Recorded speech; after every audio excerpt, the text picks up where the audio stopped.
Did you know that Iron Maiden's Powerslave is not just a heavy metal classic that just turned 40 this week, but also a treasure chest filled with hidden secrets, bizarre stories, and surprising facts? Now picture this, guys. It's 1984.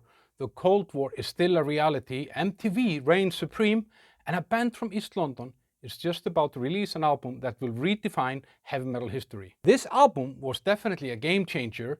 It's ranked among the band's all-time best, but in this video we're gonna go beyond the obvious. We're gonna go into the hidden stories, the bizarre facts, the myths, and the rumors that you might never have heard before, and I might actually need your help on that, but more on that later.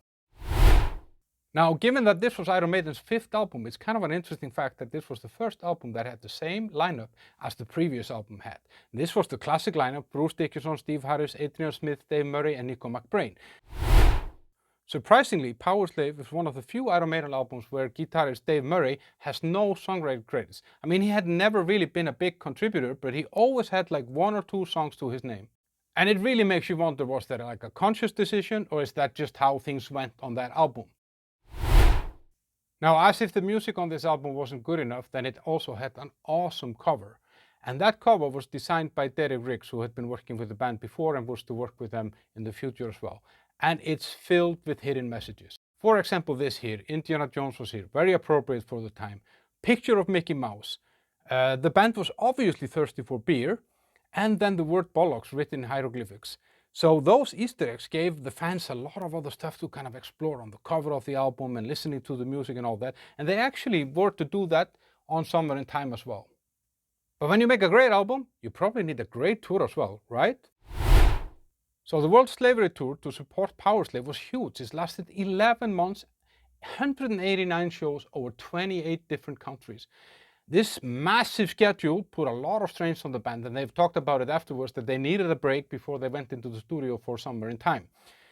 But this is roughly a gig every second day, which is insane considering all the traveling that they had to do.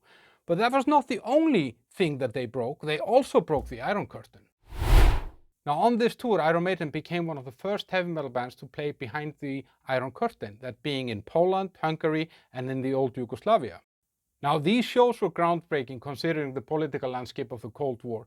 Music was being censored, it was not easy to get bands in, and I'm pretty sure that this really helped Iron Maiden gain the popularity that they still have to this day in the region, because they were first movers. And the first 2 shows on the tour were in Poland, and they are actually interesting for another reason, but more on that in a later fact. Now, if you're enjoying watching this video and you would like more of similar content, then make sure to hit that like button, subscribe to my channel, ring that notification bell so you never miss a new drop. Now, the World Slavery Tour is not just remarkable for its intensity and geographical spread, but it also gave birth to one of the best live albums ever made. Yes, Live After Death was recorded on this tour over 2 different dates, one in Long Beach Arena in Los Angeles, Scream for Me Long Beach, and then the other one in Hammersmith Odeon in London. And one could say that Live After Death actually helped immortalize songs like Aces High, 2 Minutes to Midnight, The Rime of the Ancient Mariner, which were all off Powerslave. But not all tracks from Powerslave got their moment in the sunshine.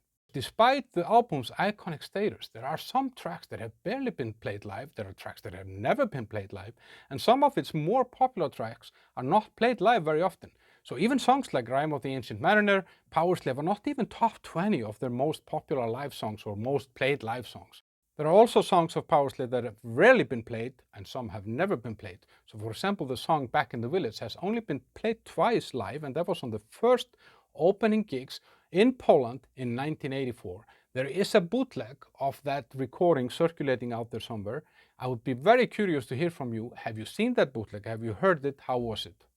And then there are 2 songs that have never been played live, that is Flash of the Blade and The Duelist. Why? I guess that just remains to be one of the mysteries about Iron Maiden. Now this album was recorded at Compass Point Studios in the Bahamas, and there is a rumor that there is a lost tape from these recordings, including one song. Some say that that song became a demo for a song that then ended up on Somewhere in Time. I don't know which song it is, but somehow there is a mystery out there that there might be a lost Iron Maiden song circulating somewhere on a tape. Do you know anything about it? Have you heard it? Have you read about it? Tell me. So yeah, there is much more than meets the eye with this album for sure, and I'm curious to hear from you. What do you think about this album? Are there any other hidden facts and mysteries that I'm missed out on? Let me know in the comments. And I'm going to be dropping links below to Amazon for some cool stuff that I actually found related to Powerslave and Live After Death if you're curious about that. And then I want to draw your attention to this video over here. This is the last time I saw Iron Maiden live. That was the second gig of their current tour and there were issues.